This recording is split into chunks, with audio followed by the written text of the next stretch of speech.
ورحمۃ اللہ وبرکاتہ۔ نحمده ونصلي ونسلم على رسول الكريم، اما بعد، اعوذ باللہ من الشیطان الرجیم، بسم اللہ الرحمن الرحیم، سبحانک لا علم لنا الا ما علمتنا انک انت العلیم الحکیم۔ قال اللہ تبارک و تعالی فی کتابہ المجید، هنالک دعا زکریا ربہ، صدق اللہ العظیم۔ ان اللہ و ملائکتہ یصلون علی النبی یا ایھا الذین آمنوا صلوا علیہ وسلموا تسلیما۔ اللهم صل علی سیدنا مولانا محمد وعلی آلہ محمد صلاۃ دائمۃ بدوام الملک الحی القیوم صلی اللہ تعالی علیہ وسلم۔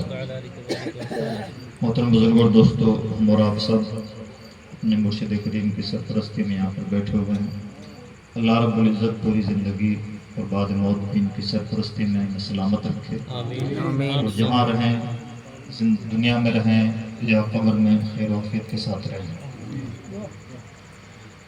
آج کی یہ محفل عرس کی تقریب ہے۔ ایسا دنیا میں کم دیکھنے کو ملتا ہے کہ کوئی آقا اپنے غلاموں کو اس طرح سے بڑھاتا۔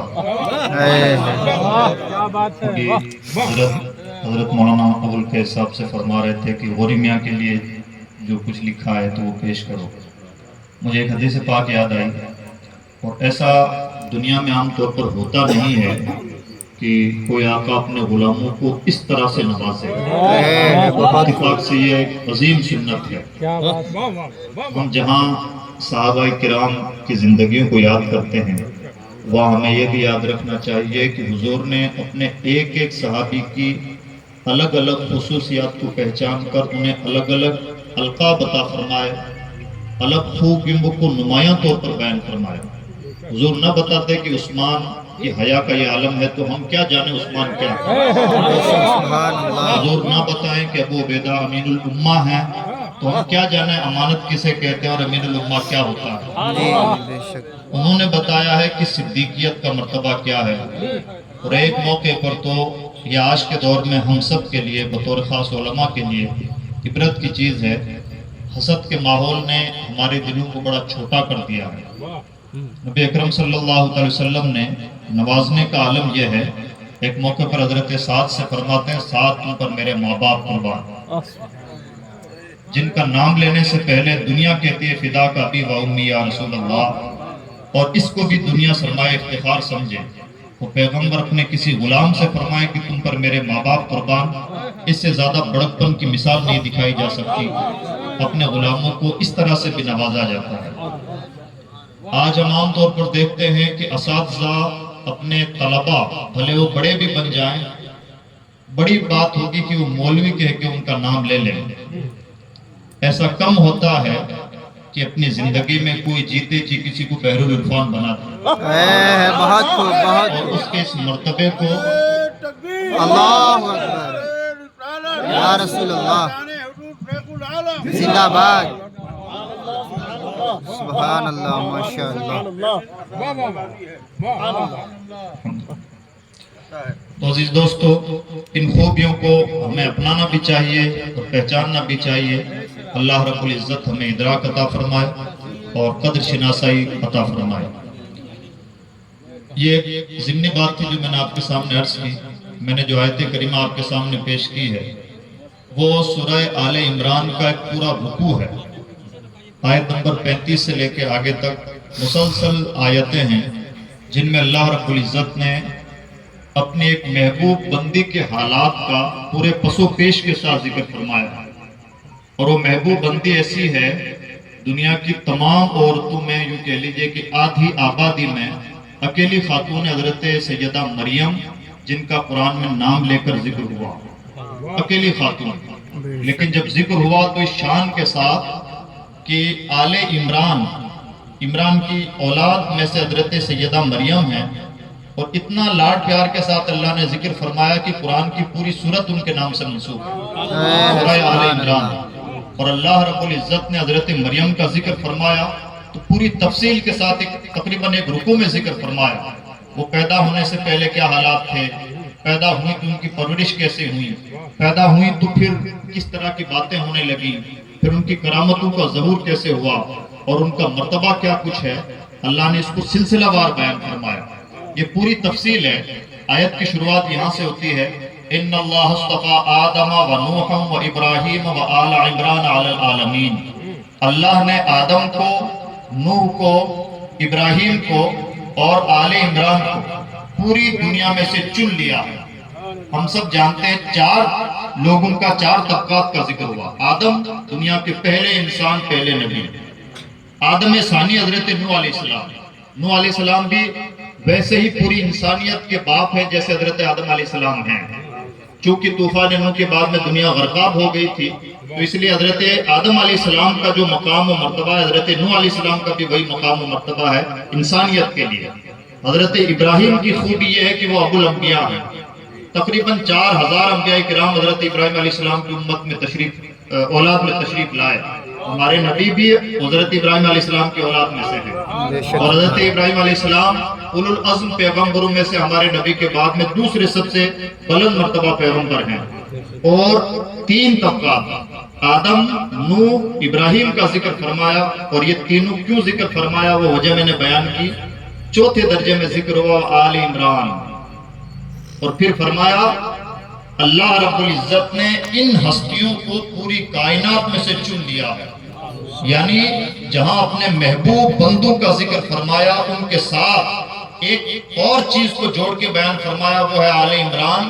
اور عمران کی حضرت مریم کے علاوہ کوئی اولاد نہیں، یعنی آل عمران سے گویا کہا گیا کہ مریم وہ بندی ہے جسے اللہ نے جہاں اپنے محبوب بندوں کو اور نبیوں کو چنا ہے، وہاں مریم وہ بندی ہے جسے اللہ نے چن لیا ہے۔ اس طرح سے اللہ رب العزت نے حضرت مریم کے ذکر کی شروعات فرمائی، اور پھر تفصیل کے ساتھ بیان فرمایا کہ حضرت مریم کی والدہ نے یہ منت مانی تھی کہ پروردگار میرے یہاں بچی پیدا ہو جائے۔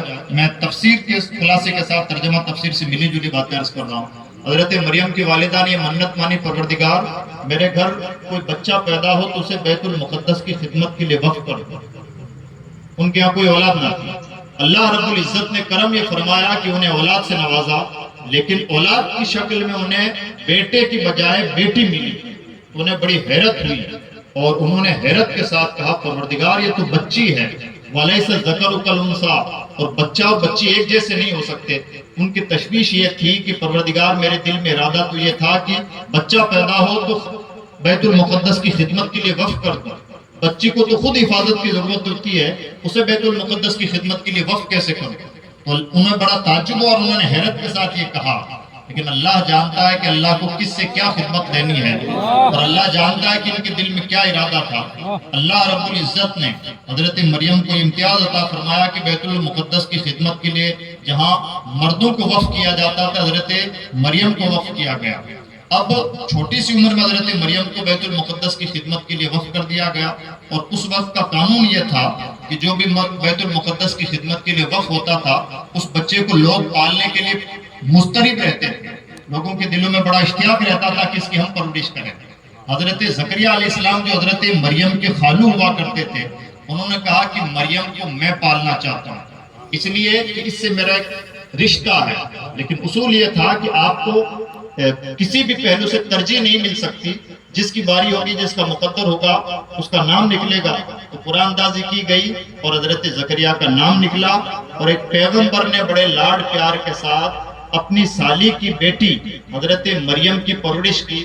اللہ رب العزت نے اس کو بھی ذکر فرمایا، وَكَفَّلَهَا زَكَرِيَّا، حضرت زکریا نے حضرت مریم کی پرورش فرمائی۔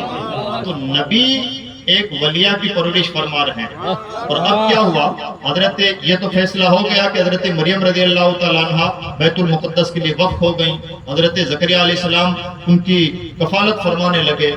لیکن اس دوران حضرت زکریا نے دیکھا کہ حضرت مریم کی جو خانقاہ ہے، جس کو قرآن پاک نے محراب کہا ہے، محراب، حضرت مریم کی خانقاہ میں موسم بے موسم پھل موجود ہوتے تھے، یعنی پورا تو ان کے نام نکل گیا کہ پرورش وہ کریں گے، لیکن پرورش کی نوبت نہ آئی۔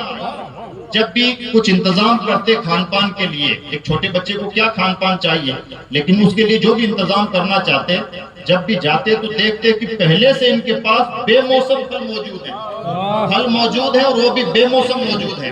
تو ایک دن حضرت زکریا علیہ السلام نے پوچھ لیا، یا مریم ان لکی ھذا، مریم یہ تو بتاؤ یہ آتا کہاں سے ہے؟ کمال کی بات یہ ہے کہ نبی ایک دودھ پینے کی عمر والی بچے سے سوال کر رہے ہیں. نبی نادان نہیں ہوتے. نبی سوال کر رہے ہیں، کس یقین کے ساتھ کر رہے ہیں؟ الحمدللہ ہمارا بھی وہی اعتقاد ہے. حضرت زکریا نے سوال کیا، یہ ایک تعجب کی بات، جانتے بوجھتے. اور حضرت مریم نے جواب دیا، یہ ان کی کرامت. وہ کہتی ہیں ھذا من عند اللہ. اس عمر کے بچے بولا نہیں کرتے. حضرت مریم جواب دیتی ہیں اللہ کے پاس سے. اب حضرت زکریا علیہ السلام کے دماغ میں اس وقت ایک خیال آتا ہے. وہ نبی ہیں، نبیوں کا ایمان کتنا مضبوط ہوتا ہم جانتے ہیں، لیکن حضرت زکریا کے دل میں خیال آیا. عمر ہو چکی ہے 120 سال کی، آپ کی بیوی کی عمر ہو چکی ہے 96 سال کی. اس وقت خیال آیا کہ میں بے اولاد ہوں. خیال یہ آیا کہ جو پروردگار اس چھوٹی سی بچی کو بے موسم پھل دے سکتا ہے، مانا کہ میری عمر زیادہ ہو چکی ہے، لیکن وہ چاہے تو مجھے اولاد بھی دے سکتا ہے. بے شک سبحان اللہ. یاد رکھیں، بار بار یاد رکھیں، اچھے خیالات آنا اللہ کی طرف سے ہوتا ہے. کئی بار ہم خیالات کو نظر انداز کر دیتے ہیں. دنیا تو یہ مانتی ہے کہ ایک آئیڈیا دنیا کو بدل سکتا ہے، لیکن ہم مذہبی لوگوں میں کئی بار اس اینگل سے کمزوری پائی جاتی ہے. اچھے اچھے خیالات من جانب اللہ آتے رہتے ہیں، ہم انہیں نظر انداز کرتے رہتے ہیں. یعنی ہم وسوسوں کی طرح خیالات کو بھی نظر انداز کرتے ہیں، اور یہ بڑی کمزوری ہوتی ہے. حضرت زکریا علیہ السلام نے اس بات کو گاٹھ باندھ کے رکھا ہے. خیال بن کے آیا اور اس کو گاٹھ باندھ کے رکھا. اور قرآن پاک کی زبان میں حضرت زکریا علیہ السلام کے بارے میں فرمایا ہنالک دعا زکریا ربہ. وہیں پر یہ جو ہنالک کا لفظ بہت اسپیشل لفظ ہے. وہیں پر نبی ہیں، خدا پر ایمان ہے، یقین ہے کہ جہاں سے بھی دعا کریں گے اللہ سننے والا ہے. لیکن بات یہ ہے کہ حضرت مریم کی محراب میں، حضرت مریم کی خانقاہ میں حضرت زکریا نے دعا کی. یعنی ایک نبی ایک ولیہ کے پاس، اور یہ تو طے ہے کہ مریم ولیہ ہی ہو سکتی ہیں، عورت ہونے کی حیثیت سے نبی نہیں ہو سکتی. تو ایک نبی ایک ولیہ کے دربار میں، ان کی خانقاہ میں اللہ کی بارگاہ میں دعا کر رہا ہے. بہت سارے اور چیزیں بھی کلیئر ہوتی ہیں. ہنالک دعا زکریا ربہ، وہیں زکریا نے اپنے رب سے دعا کی. آستانہ کوئی بھی ہو، دعائیں رب سے ہوتی ہیں. یہ بات میں اس لیے عرض کر رہا ہوں کہ آج اہل سنت پر یہ الزام ہے کہ یہ درگاہوں سے دعائیں کرتے ہیں.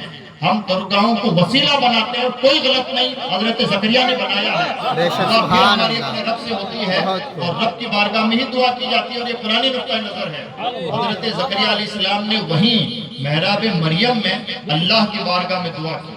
پھر ایک بات چلی، حضرت زکریا کے دماغ میں خیال آیا، انہوں نے دعا کر لی، لیکن سوال یہ کہ دعا قبول بھی ہوئی یا نہ ہوئی. فنادت الملائکہ وہو یصلی. حضرت زکریا علیہ السلام نے پہلے دعا کی، دعا کر کے اللہ کے بارگاہ میں نماز پڑھنے کے لیے کھڑے ہو گئے. اسی وقت جب وہ نماز پڑھ رہے تھے، یعنی ایسا نہیں کہ دعا اور قبولیت میں کچھ دیری ہوئی ہو، انہوں نے دعا کی اور دعا کرنے کے بعد میں نماز پڑھنے کے لیے کھڑے ہوئے. تو دوران نماز اللہ کے منادی نے حضرت زکریا علیہ السلام کو بشارت عطا فرمائی. کس کی بشارت؟ یحییٰ علیہ السلام کی بشارت. اور یحییٰ علیہ السلام کی 3 خوبیاں بیان فرمائیے. سیداً و حصوراً و نبیًا من الصالحین. حضرت یحییٰ علیہ السلام جو سید ہوں گے، نبی ہوں گے، اور نہایت پاک باز ہستی ہوں گے، اور نہایت نیک ہوں گے. یعنی اللہ رب العزت نے دعا بھی قبول فرمائی، فوراً قبول فرمائی، حضرت مریم کی خانقاہ میں قبول فرمائی، اور اس شان کے ساتھ قبول فرمائی کہ نبی کو بیٹا بھی نبی کی شکل میں عطا فرمایا، اور نہایت امتیازی خوبی والا عطا فرمایا. اس شان کے ساتھ اللہ رب العزت نے اپنی ایک محبوب بندی کی بارگاہ کا، ان کے حالات کا پوری تفصیل کے ساتھ قرآن پاک میں ذکر فرمایا ہے. یہ وہ باتیں وہ ہیں جنہیں کوئی یہ کہہ کے نظر انداز نہیں کر سکتا کہ حدیث ضعیف ہے. یہ وہ باتیں ہیں جن پر ایمان رکھنا ہم سب کے لیے لازم ہے. قرآن پاک میں اللہ رب العزت نے اور مقامات پر بھی اولیاء کرام کا ذکر فرمایا. اصحاب کہف کا ذکر کرتے ہوئے یہاں تک فضیلت بیان ہوئی کہ کتے کو ہمارے گھر میں 15 سال پہلے کوئی کتا مر گیا ہو سکتا ہے انسانیت کے ناطے کچھ دنوں تک اس کی یاد رہے. 15-20 سال پہلے ہم اپنے کتے کو بھول جاتے ہیں. اللہ رب العزت نے ولیوں سے ہلکی پھلکی نسبت رکھنے والے کتے کو اتنے احترام کے ساتھ اہتمام کے ساتھ ذکر فرمایا کہ وہ کس طرح سے بیٹھا ہے، اس کے بیٹھنے کے انداز کو بھی ذکر فرمایا۔ بے شک سبحان اللہ اگر ولیوں کے در سے کتا وابستہ ہو جائے، وہ کتا عمر بن جائے، اس کتے کو حیات مل جائے۔ حضرت لقمان علیہ السلام اللہ کے محبوب بندے، اختلاف پایا گیا ہے کہ وہ ولی ہیں یا نبی ہیں، زیادہ رجحان یہ ہے کہ وہ ولی ہیں۔ اللہ رب العزت نے قرآن پاک میں ایک سورت ان سے منسوب فرمائی۔ اس طرح سے اللہ رب العزت نے اپنے محبوبوں کا اور اپنے محبوبوں کی بارگاہوں کا قرآن پاک میں ذکر فرمایا۔ عزیز دوستو، حاصل مدعا یہ ہے، حضرت مریم جو ہمارے نبی کی امت کی ولیہ نہیں، پرانی امت کے ولیہ ہیں۔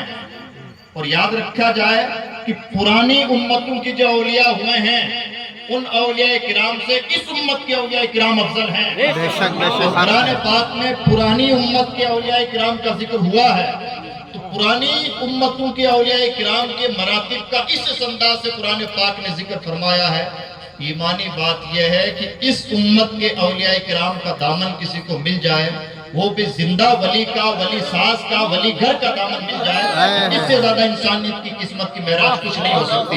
میں امید بھی کرتا ہوں اور دعا بھی کرتا ہوں کہ اللہ رب العزت ہمیں نگاہ بصیرت عطا فرمائے، شعور عطا فرمائے، اور سب سے بڑی بات یہ ہے کہ اپنے فضل و کرم سے، محض اپنے فضل و کرم سے توفیق خیر عطا فرمائے، اس لیے کہ اچھوں کا دامن بھی محض اس کی توفیق سے آتا ہے۔ بار بار اس کی بارگاہ سے توفیق مانگنی چاہیے، ورنہ کئی بار ایسا ہوتا ہے کہ بڑی بڑی ہستیوں سے قرب پانے کے باوجود انسان محروم رہ جاتا ہے، اور یہ پھر قرآنی فلسفہ ہے۔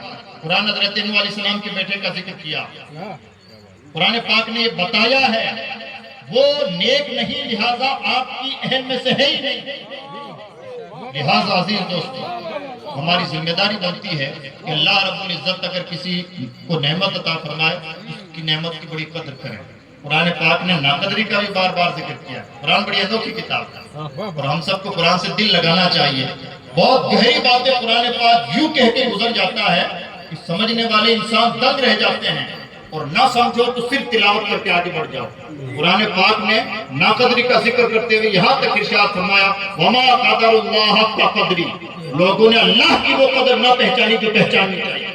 ایک جگہ ارشاد فرمایا، یا حسرۃ علی العباد ما یاتیہم من رسول الا کانوا بہ یستہزئون، ان بندوں پر افسوس ہے کہ جب بھی ان کے پاس کوئی اللہ کا پیغام سنانے کے لیے آتا ہے تو اس کا مذاق اڑاتے ہیں۔ یہ ہمیشہ سے دنیا کا وسیلہ رہا ہے کہ اہل اللہ کی کئی مرتبہ دنیا نے ان کے زمانوں میں وہ قدر نہ کی جو کرنی چاہیے۔